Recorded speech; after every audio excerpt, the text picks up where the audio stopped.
Беше тоа на 6 септември 1522 година, кога шпанскиот морепловец Хуан Себастијан Елкано успеал да стигне назад во Шпанија со само 18 морнари од вкупно 256, на еден од 5 брода со кои Фернандо Магелан го започна патувањето околу светот 3 години порано.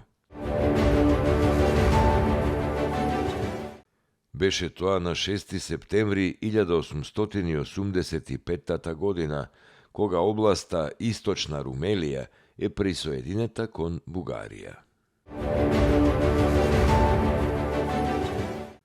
Беше тоа на 6 септември 1943, кога поради акциите што ги преземаше вториот кичевски народно-ослободителен партизански одред низ Копачијата, италијанскиот окупатор заедно со балистичките банди го запалија селото Извор Кичевско. Во пожарот изгореа повеќе куќи и плевни.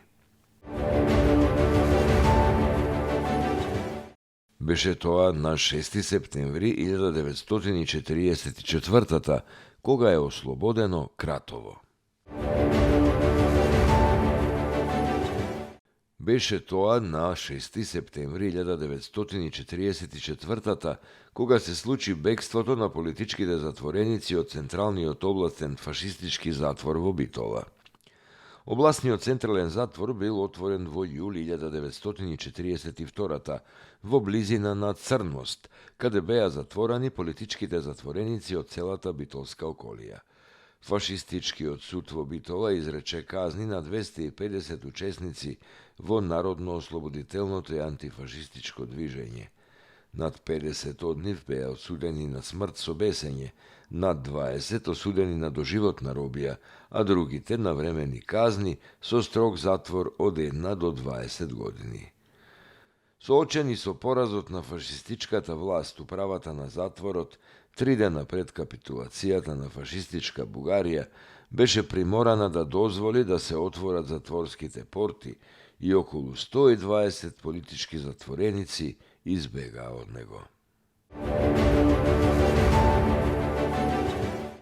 Беше тоа на 6 септември 1944, кога Ванчо Михајлов последен пат доаѓа во Скопје.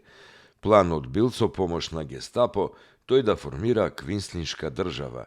Кога ја видел моќта на партизанското движење и немоќта на неговите контрачети, побегнал во Италија, овој пат без враќање.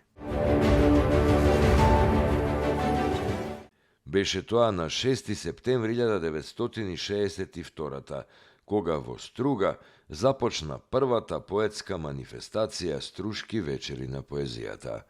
Најзначајната награда на Струшките вечери на поезијата е Златниот венец, која за прв пат му се доделува во 1966 на советскиот поет Роберт Ивановиќ Рождественски за најдобра песна.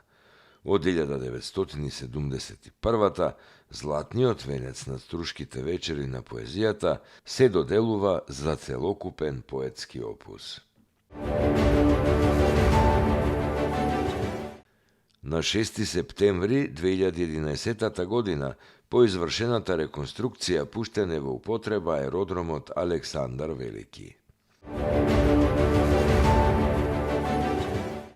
На 6 септември 2016 година, во близина на Кожле и Ветерско се урна приватен авион со германски национални ознаки. Во несреќата загинаа сите 6 патници кои се наоѓаа во авионот. Од нив 4 биле италијански, а 2 косовски граѓани.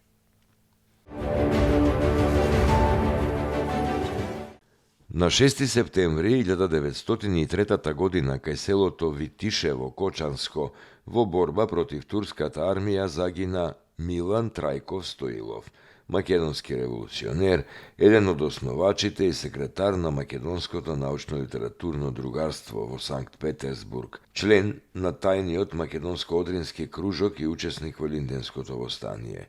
Роден е во Кукуш на 14 јануари 1881 година.